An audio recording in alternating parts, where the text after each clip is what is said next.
افتخار شرائع صاحب، 2 اہم معزز ججز صاحبان اپنے عہدے سے مستعفی ہو چکے ہیں اور ان کے اعتراضات استعفوں کی صورت میں صدر مملکت کے پاس موجود ہیں 27ویں آئینی ترمیم کو لے کر. اس تمام تر صورتحال پر آپ کیا کہیے گا؟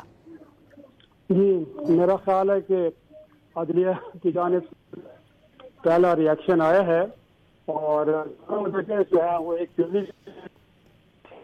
جج کے جو چیف جسٹس کے لیے امیدوار سے آپ کو معلوم ہے، اور 26ویں آئینی ترمیم نہ آتی تو منصور علی شاہ صاحب ہی اس ملک کے چیف جسٹس ہوتے. اور دوسرے پتہ چل رہا ان کو آپ کو معلوم ہے کہ کسی زمانے میں جب افتخار چودھری کے دور میں ججز بحالی عدلیہ بحالی مہم چلی تھی تو اس میں انہوں نے بڑا ایک کیا تھا. تو 2 ایک ایسے ججز کے جن کے فیصلے جن کا ماضی ایک رسم کہہ سکتے کہ بڑا شاندار رہا ہے، ان 2 ججز نے ریئیکٹ کیا ہے اور بنیادی طور پہ جو 27ویں آئینی ترمیم ہے اس کو کہا گیا ہے کہ عدلیہ کو حکومت کے ماتحت بنا دیا گیا ہے. اور انڈیپینڈنس جوڈیشری فیکلٹی آف جو ایک طرح ہم کہہ سکتے ہیں پاس جو ہوتی ہے اس کو شدید نقصان پہنچا ہے، اور انہوں نے اپنے اس تحفظات سے صدر کو ایک طرح سے آگاہ کیا ہے. تو میرا خیال میں عدلیہ کی جانب سے اس طرح کے تحفظات سے اظہار کرنا کہ جس میں کہا جائے کہ پاکستان کے آئین کو ٹکڑے ٹکڑے کر دیا گیا ہے، اور تو میرا خیال میں پارلیمان کے اندر وہ ایک طرح سے تحریک انصاف ہو یا دیگر جماعتیں وہ تو اعتراض کاری رہی تھی، لیکن عدلیہ کی جانب سے اتنا اسٹرانگ ریئیکشن آنا ہمارا خیال تھا کہ شاید چیفوں تک معاملہ نہیں جائے گا. لیکن کیونکہ اس سے پہلے بھی آپ نے دیکھا ہے کہ جس طرح ججز کی تقرری ہوئی یا پھر چیف جسٹس کی تقرری کے دوران منصور علی شاہ صاحب ایک طرح سے اگنور کیا گیا، اور اسی طرح جو ایک طرح سے پالیٹکس بنی ان کے اندر بھی ان کو ڈسفنکشنل کیا گیا. اس وقت انہوں نے تحمل کا مظاہرہ کیا، لیکن لگتا یہ ہے کہ ایسے ججز کا جو صبر کا پیمانہ ہے وہ اب مکمل طور پہ لبریز ہوا ہے، اور انہوں نے ایک طرح سے چیزوں کو ریکارڈ پہ لانے کے لیے کہ جو کچھ ہوا ہے یہ بہت ہی متنازع ہے، اور اسے عدلیہ میں کم از کم اس طرح کے جج کے جو ایک آزاد منشا تصور ہوتے ہیں اور جن کی ایک بہرحال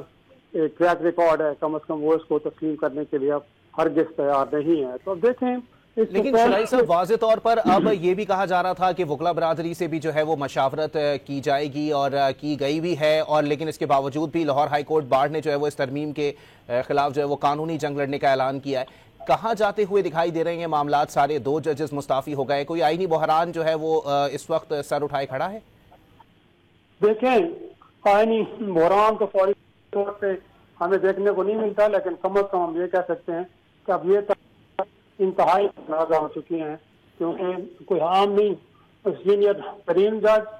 اور دوسرے ان کے ساتھ سپریم کورٹ کے جج اگر وہ اس معاملے پہ استعفیٰ دے رہے ہیں تو اس بات کی غمازی کرتا ہے کہ ملک کے جو عدلیہ ہے وہ بھی اس ترمیم کو غیر آئینی غیر قانونی سمجھتی ہے، اور ان کے خیال میں جو کچھ حکومت وقت ہے یہ عدلیہ کو تو اس کے اتھارٹی کو تو کمپرومائز کر دیا گیا ہے، لیکن ساتھ میں جو آئین کے ہے اس کو بھی شدید نقصان پہنچا ہے. تو میرا خیال میں حکومت جتنا کہتا رہا ہے کہ انہوں نے مشاورت کی ہے، سب کو معلوم ہے کہ جو اصل مسودہ ہے وہ شاید منظوری سے چند روز پہلے منظر عام پہ آیا ہے، اور جس طرح کہا جاتا ہے کہ 18ویں ترمیم میں 6 ماہ تک گویا کہ بحث ہوتی رہی اور تمام اسٹیک ہولڈر جس میں پارلیمنٹ سے لے کے گویا کہ سول سوسائٹی اور وکلا اور دیگر لوگوں سے رائے لی گئی. یہ پروسیس ہم نے نہ 26ویں میں دیکھا ہے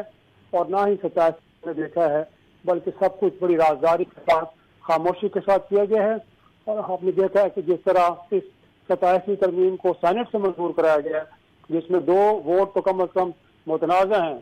اور وہ پارٹی کے اپروول کے بغیر انہوں نے ڈالے، ایک JFA سے اور دوسرا پاکستان تحریک انصاف سے. تو چیزیں اس ترمیم کو بھی متنازع بنا رہی ہیں، اور 26ویں آلریڈی متنازع ہے جو کہ اس وقت عدالت کے اندر زیر بحث ہے. تو میرا خیال میں چیزیں متنازع ہو گئی ہیں، لیکن جو آپ کا سوال تھا کہ شاید آئینی بحران،